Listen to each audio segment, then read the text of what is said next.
मैं आपको सुनाने जा रहा हूं अपनी मंडली की सदस्य रश्मि कुलश्रेष्ठ की लिखी कहानी रूठा हुआ मन। रश्मि कुलश्रेष्ठ अलीगढ़ में पैदा हुई, दिल्ली में रहती हैं और एक न्यूज चैनल में काम करती हैं। सब कुछ कितना शांत था, कितना चुप, जैसे ये दोपहरिया धूप से कराहती हवा डरकर नीम की शाखों पर दुबक गई हो। सामने लाल बिल्डिंग में ईंटों के फर्श वाली कॉरिडोर में टहलते वकील अपने अपने चेम्बर में चले गए हों। बाईं तरफ टीन की छाजन में बैठे दर्जनों टाइपिस्टों ने उंगलियां रोक दी हों। सब कुछ कितना खामोश और अडोल था, सिवाय मेरे मन के। हाँ, मेरा मन है ऐसा, सड़क पर बिफर जाने वाले बच्चे की तरह। तो क्या करूं मैं? निकुंज मेरा पति अक्सर कहता है, 30 पार का इंसान तो जरा धीर गंभीर होता है ना। तुम क्यों नहीं हो विदिशा? अब उससे क्या जवाब दूं? और क्यों? हमारी शादी को 2.5 साल हो गए और वो अब तक नहीं जान पाया मेरी मर्जी, मेरा मन। यही नाराज मन लिए मैं डिस्ट्रिक्ट कोर्ट कैंपस में चप्पलें चटकाती टहल रही थी। सामने नीम के पेड़ के नीचे लगी गेरुआ रंग की बेंच पर मेरा सामान रखा था। ब्राउन लेदर का पर्स, पानी की स्टील वाली बोतल और एक छाता भी। मैंने कलाई में बंधी घड़ी देखी, माथे पर लटकाए बालों को उठाकर क्लिप से फंसाया और धानी आंचल की पोटली बनाकर गले पर थपथपा ही रही थी कि मंगलसूत्र खुलकर नीचे सरक गया। मैंने उसे मुट्ठी में रख लिया। ये सामान आपका है? तभी किसी ने पीछे से पुकारा। मैंने पलट कर देखा, बेंच की बाईं तरफ एक फाइल पकड़े कोई अजनबी खड़े थे। उम्र यही कोई 50 के करीब होगी। ऊंचा 3 धारियों वाला माथा, सर पर बारीक सफेद बाल और जरा झुके हुए कंधे। बादामी पैंट और आधी बाजू की कमीज पहनी थी उन्होंने। मैं इधर बैठ जाऊं? उन्होंने खाली बेंच की तरफ देखकर पूछा। बैठ जाइए सर, मैंने कहा तो वो पांव चढ़ाकर बैठ गए और कुछ बुदबुदाते हुए बाहर मेन गेट की तरफ देखने लगे। मेरी नजरें उन पर थीं, उनकी बेचैनी पर। यह बेचैनी पहचानती थी मैं। उनकी कसमसाती उंगलियां, लगातार पंजे हिलाना, होठों को दबाकर पच्च से आवाज निकालना, सब। आज धूप तेज है ना? उन्होंने अचानक मेरी ओर देखकर पूछा तो मैं झेंप गई। अब गर्मी आ रही है तो होगी, कहकर मैंने सामान किनारे सरकाया और बैठ गई। प्यास से गला चटक रहा था तो बोतल का ढक्कन खोलकर 2 घूंट पानी गटक लिया। वो बड़े गौर से मेरी बोतल देख रहे थे। मैंने फटाफट उसे पर्स में ठूंसा। वो मुस्कुराए, बोले, ऐसी मैं अपनी पत्नी के लिए लाया था। वो खूब खुश हुई, बोली कि वाह दिनकर, क्या चीज़ लाए हो तुम। और अब देखिए, रूठ के मायके जाके बैठ गई है। वो भी क्यों? क्योंकि मैंने तलाक का फैसला ले लिया है। तलाक? बुदबुदाते हुए मैंने मुट्ठी कसी तो वो मंगलसूत्र चुभ गया। मैंने फौरन उंगलियां ढीली की। रिश्ते भी ऐसे ही तो होते हैं, कसो तो चुभ जाते हैं। मुझे भी मेरा और निकुंज का रिश्ता चुभता था। इसी तकलीफ को दूर करने, हम दोनों को इससे आजाद करने के लिए मैं आज यहां आई थी। इंतजार कर रही थी कि मेरा वकील आए, नोटिस के कागज बनाए और मैं भेज दूं उन्हें निकुंज के पास। मांग लूं उससे मुक्ति और उसे भी इस रिश्ते से आजादी दे दूं, हमेशा के लिए। छूटने वाले हाथ क्या पूरी तरह छूटते होंगे? अलग होने के बाद जिंदगी बदलती होगी या फिर पुराने आकार में लौट जाती होगी? मेरे इन सवालों का जवाब ये कॉरिडोर में टहलते वकील दे पाएंगे, या फिर वो मुवक्किल जो इस अलग अलग होने वाले रास्ते पर हैं? मेरी मुट्ठी पसीजने लगी थी। मंगलसूत्र पर्स की जेब में डालते हुए मैंने दिनकर को देखा। वो घुटनों पर कोहनी टिकाए, जरा झुककर बैठे, नाखूनों को रगड़ रहे थे। आपके केस की हियरिंग है? मैंने हिचकते हुए पूछा। वो सर उठाकर पेड़ की टहनियों में कुछ तलाशते हुए बोले, सुनवाई तो तब होगी जब केस बनेगा। ये नोटिस देना है उसे। मैं हमेशा पागलों की तरह यहाँ आता हूँ, इंतजार करता हूँ, दुआ मांगता हूँ कि वो आए, लेकिन वो है कि उनकी नाराजगी सुनती हुई मैं सूखी जमीन और उससे उखड़ती घास देखने लगी। रिश्ते भी इसी जमीन से होते हैं। मिट्टी सूखती है तो प्यार यूं ही अपनी जड़ें छोड़ देता है, जैसे हमारा प्यार छोड़ बैठा। तुम यहाँ कैसे? दिनकर ने पूछा। अभी तो मैं बस वकील से बात करने आई हूँ, कहते हुए मैंने फिर इधर उधर निगाहें दौड़ा ली। बहुत टाइम लगता है। इतना तो प्यार होने में नहीं लगा मुझे। अजीब बात है ना, हम उसे छोड़ते हैं जिससे कभी प्यार किया था।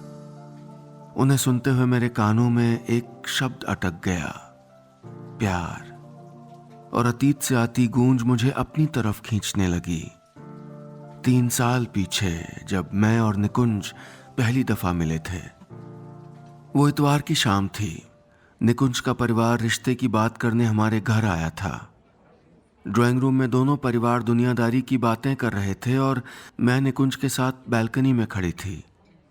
वो चाय का कप थामे रेलिंग से टिक कर खड़ा दूर पेड़ों के पीछे दुबकते सूरज को देख रहा था और मैं उसकी बाईं आंख के पास लगे चोट के निशान को।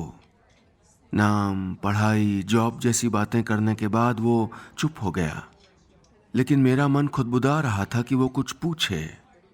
कुछ और नहीं पूछना आपको? हार कर मैंने ही कहा। कुछ खास है तो बता दो। कहते हुए उसने मुझे देखा। मैं जो अब तक उसे ही देख रही थी, फौरन सामने देखने लगी।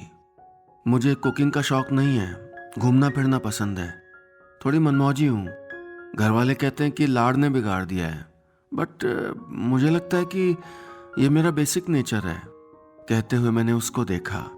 चाय का कप स्टूल पर टिकाते हुए वो बोला, तुम्हारे बेसिक नेचर में प्यार करना है? क्या मुझसे प्यार कर पाओगी तुम?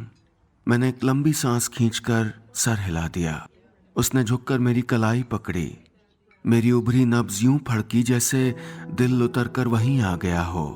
मुझे नहीं याद कि 6 महीने के कोर्टशिप पीरियड में मैंने कितनी बार वैसे ही धड़कता सरकता दिल महसूस किया। कॉफी शॉप में शुगर पाउच खोलते वक्त उसने उंगलियां छू ली थीं। तब लहंगा खरीदते वक्त फोटो खींचकर मुझे भेजी थी। तब या शादी से 2 रात पहले घर के पिछले दरवाजे पर बुलाकर आई लव यू विदिशा कहा और मेरा चेहरा हथेलियों में भरकर माथा चूम लिया था। तब थोड़ा सा पानी मिलेगा? तभी दिनकर की आवाज मुझे अतीत से वापस आज में खींच लाई। उन्हें बोतल देकर मैं अपना माथा टोहने लगी। अतीत का वो 2 फांक प्यार वहीं रखा था। मन प्यार भरी यादों के बताशे लेकर लौटा था। मैं सामने कॉरिडोर से गुजरते हुए नए नवेले शादीशुदा जोड़े देख रही थी। दोनों रास्ते को कम एक दूसरे को ज्यादा देख रहे थे। इतना ही प्यार हम में भी तो था। फिर वो झगड़े कब और कैसे आ गए? रूठ न जाना तुमसे कहूं तो, मैं इन आंखों में जो रहूं तो। तभी मेरा ध्यान दिनकर जी ने खींचा। वो घुटनों पर उंगलियां बजाते हुए गा रहे थे। ताल पूरी करके वो बोले, जब भी वो नाराज होती थी मैं यही गाता था, यूं यूं मुंह फुला लेती थी गुस्से के मारे। कहते हुए उन्होंने दोनों गाल गुब्बारे की तरह फुला दिए। फिर नॉर्मल होते हुए बोले, पहले वो मान जाती थी, फिर गाने का असर कम होने लगा। अब कोई दवा रोजाना ली जाए तो असर करना छोड़ देती है कि नहीं? पूछते हुए वो फिर गाने लगे और मैंने भी यादों का एक सुर पकड़ लिया, नाराजगी वाला सुर। शादी को 1.25 साल हो चुके थे। प्यार का पंछी उड़कर किसी निर्जन टीले पर जा बैठा था। बातें जरा खारी और नजरें रूखी हो गई थीं। कभी सोचा ही नहीं था कि जिंदगी में ये दौर भी आएगा। एक शाम मैंने मूवी और डिनर प्लान किया था, वो भी निकुंज की हाँ सुनने के बाद। शाम के 5 बजे से ब्लैक ड्रेस में तैयार होकर मैं उसका इंतजार कर रही थी। पहले 5 बजे, फिर 6 और 7 बजने के बाद मैंने घड़ी देखना छोड़ दिया। ड्राइंग रूम के सोफे पर निढाल बैठी रही। कोई 9 बजे डोरबेल बजी। मैंने उठकर दरवाजा खोला। निकुंज था। वो 2 पल हैरान सा मुझे देखता रहा। फिर प्लान याद आते ही सॉरी सॉरी की रट लगाने लगा। मैंने नहीं सुनी उसकी एक भी माफी। उसने बताया कि अर्जेंट मीटिंग थी, याद नहीं रहा, हम डिनर पे चलते हैं, मूवी कल देख लेंगे। मुझे नहीं जाना मतलब नहीं जाना। मैंने जोर से कुछ ऐसा ही कहा और रोते हुए भीतर कमरे में चली आई। निकुंज को रात भर मेरे पैताने बैठा महसूस किया था मैंने, लेकिन मन नहीं हुआ कि उसकी एक भी माफी स्वीकारूं। एक बार ये करती तो उसकी आदत बन जाती। मेरा गुस्सा 2 रोज चला और इन दिनों में लगा जैसे घर में हम दोनों अकेले थे। तीसरे दिन माँ ने सुलह तो करवा दी, लेकिन हमारे बीच बहुत कुछ बदल गया। वो हिचक, वो लिहाज कहीं गायब हो गया और कोई 1.5 महीने बाद हम दूसरी दफा झगड़े।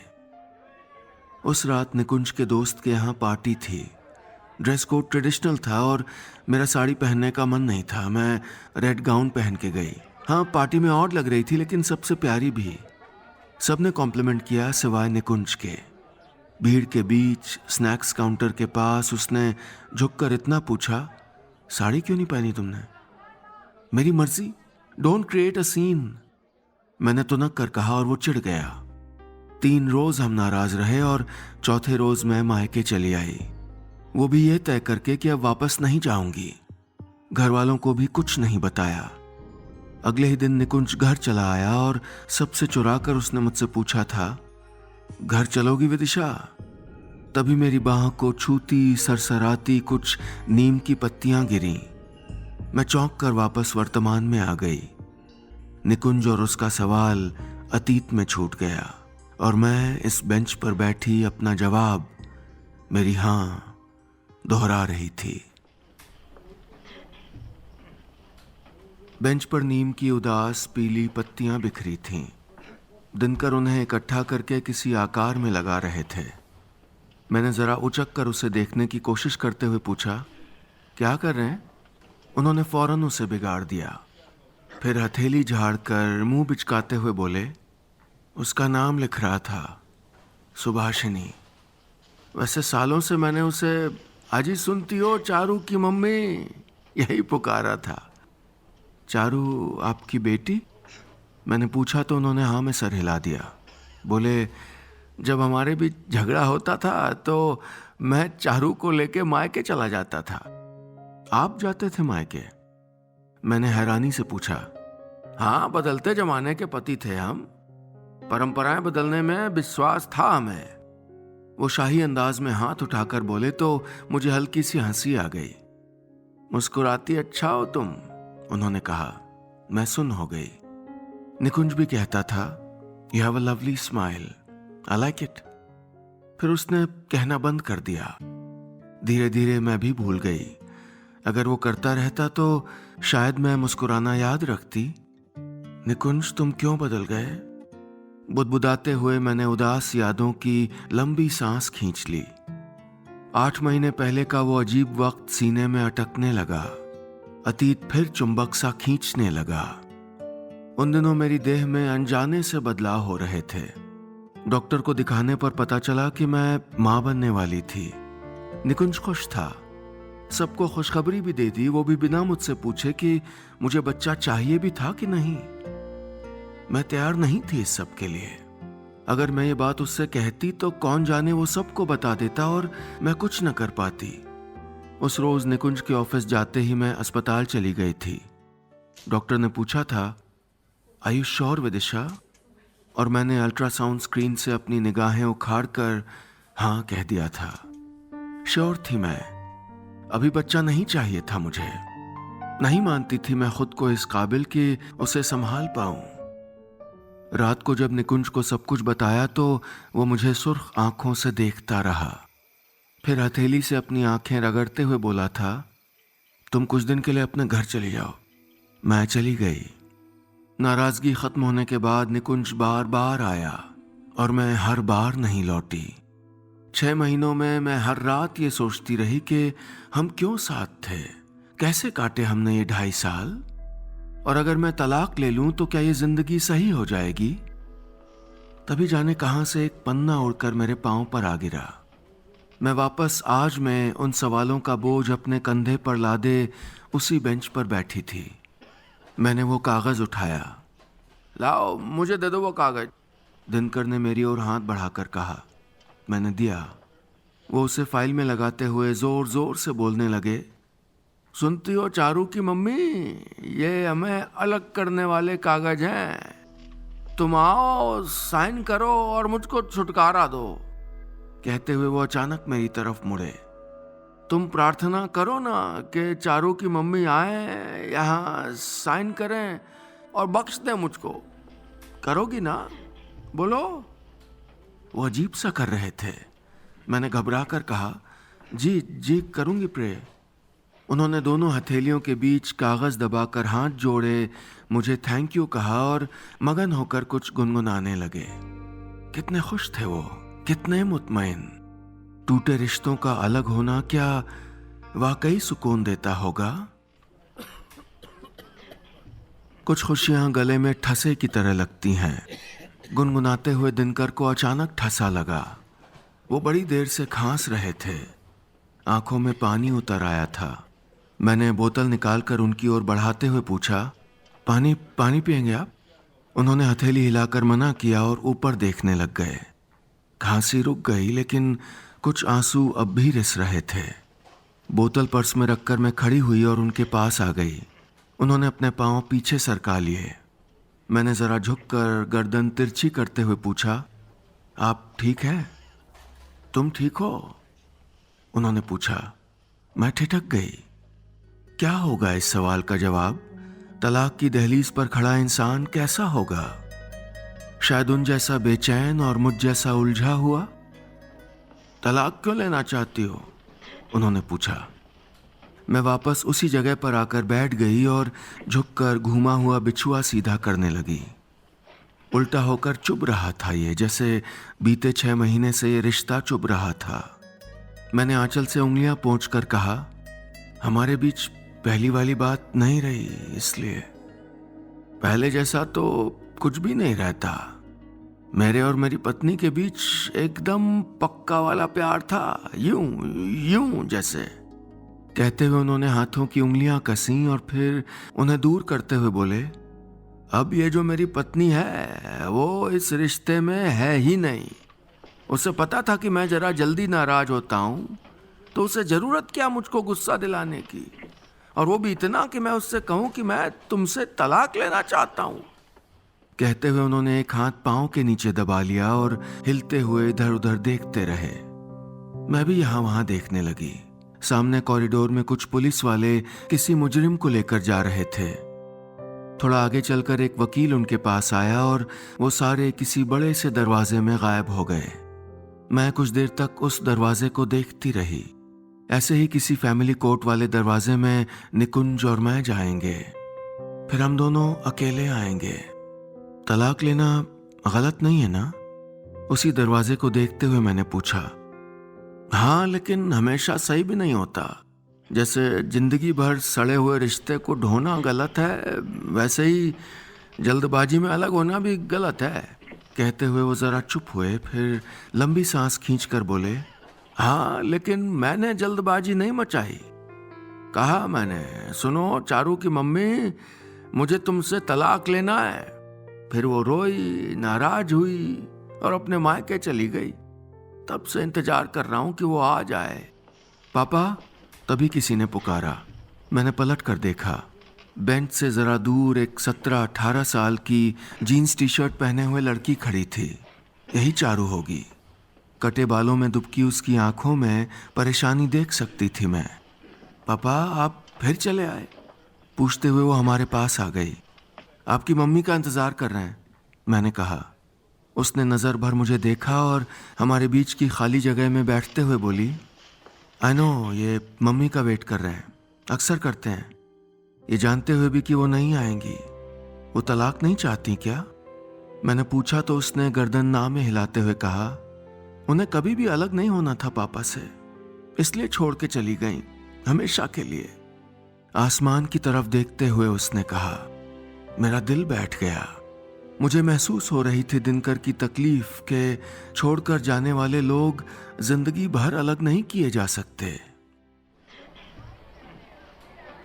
हमारी 3 जोड़ी निगाहें आसमान में जमी हुई थीं। आसपास जरा शोर इकट्ठा होने लगा था। सामने टाइपिंग वाले खेमे में खटर पटर, वकीलों के झुंड की आपसी कानूनी बातचीत और हारे हुए मुवक्किलों की उदास आहें। बस एक हम तीनों ही तो थे जो चुप थे, जितना चुप कोई बुत होता होगा। माँ पापा में बहुत प्यार था, कहते हुए चारू ने मौन तोड़ा। नहीं, बल्कि माँ पापा से बहुत प्यार करती थी और वो हमेशा नाराज रहते। माँ का मानना था कि वो प्यार करते हैं, बस जताते नहीं। उस रोज गुस्से में पापा ने तलाक की बात कह दी। माँ नानी के यहाँ चली गई। 3 दिन बाद पापा ने यहाँ बुलाया था। वो उनको मनाने के लिए निकली और रास्ते में she met an on the spot death. कहते हुए वो चुप हो गई। मैं उसके कांपते होंठ, उसकी गुलाबी होती नाक देखने लगी। मैंने हिचकते हुए उसकी उंगलियां थाम ली। माँ का जाना पापा झेल नहीं पाए, अपसेट रहने लगे। जब रात दवा भूलते हैं तो अगले दिन यहीं मिलते हैं। माँ वॉज राइट, पापा प्यार करते थे, बस जताना नहीं आया। कहते हुए वो दिनकर की तरफ घूमी और प्यार से उनके बालों पर हाथ फेर दिया। वो टकटकी लगाए अब भी आसमां को देख रहे थे, जैसे वहां से अभी कोई सीढ़ी झूलेगी और उनकी चारू की मम्मी उतर आएंगी। आप यहाँ बैठिए ना, मैं ऑटो देख के आती हूँ। कहते हुए चारू बाहर दौड़ गई। मैं वापस दिनकर को देखते हुए जरा सरक कर उनके पास चली आई। गला साफ करते हुए बोली, आप मत दीजिए अपनी पत्नी को तलाक। होंठ दबाकर गर्दन हिलाते हुए उन्होंने कहा, नहीं दूंगा। मैं तो यहाँ से अपने साथ लिवा ले जाने आता हूँ। तलाक न हमेशा गलत होता है न सही। वैसे तुम कौन सा वाला ले रही हो? मैं मालूम नहीं। बुदबुदा कर मैं चुप हो गई। वाकई नहीं मालूम था मुझे, जैसे मैं नहीं जानती थी कि क्या मेरे और निकुंज के बीच प्यार खत्म हो गया है या बाकी है। झगड़े, नाराजगी की मोटी परत के पीछे दुबका हुआ। मैंने बेंच की पुश्त से पीठ टिकाकर आंखें मूंद ली। वो सारे लम्हे याद करने लगी जब हम झगड़े, नहीं बल्कि मैं झगड़ी। उसने हमेशा चुप्पी पहनी। सारी बातें मैंने कही, सारे आंसू मैंने बहाए, दर्द भी मैंने बटोरा और ये समेटी गई चीजें कब सीने में कबाड़ की तरह इकट्ठा करती गई, कब मैं निकुंज की खामोशी, उसकी मनुहार, उसका प्यार देखना छोड़ती गई, मालूम नहीं। मेरी प्रेगनेंसी से खुश था वो और मैंने उसकी खुशी छीन ली, वो भी बिना बताए, बिना पूछे। जब निकुंज ने कुछ दिनों के लिए मायके जाने को कहा तो मैंने लौट आने वाली बात नहीं सुनी। थोड़ी देर में चारू और दिनकर चले गए। मैं वहीं बैठी रही। मेरा भी मन कर रहा था कि यहां से चली जाऊं, लेकिन कहां जाती? मां के घर या फिर अपने? मैंने पर्स से मोबाइल निकाला। वकील की 2 मिस्ड कॉल्स थीं। मैंने एक दूसरा नंबर डायल कर दिया। उधर पहली ही घंटी में कॉल रिसीव हो गई। सुनो, कुछ दिन कितने होते हैं निकुंज? मैंने धीमे से पूछा। वो तो कब के खत्म हो गए, उसने कहा। फिर आ जाऊं मैं? पूछते हुए मेरी आवाज भर आ गई। नहीं, मैं लेने आता हूं, कहकर उसने फोन रख दिया। मैंने फटाफट पर्स लटकाया और मेन गेट की ओर दौड़ गई। मेरे बाएं हाथ की उंगलियां दाईं कलाई की नब्ज तो होने लगीं। जाने कितने दिनों बाद आज फिर मेरी धड़कन सरक कर कलाई की नब्ज में आने वाली थी।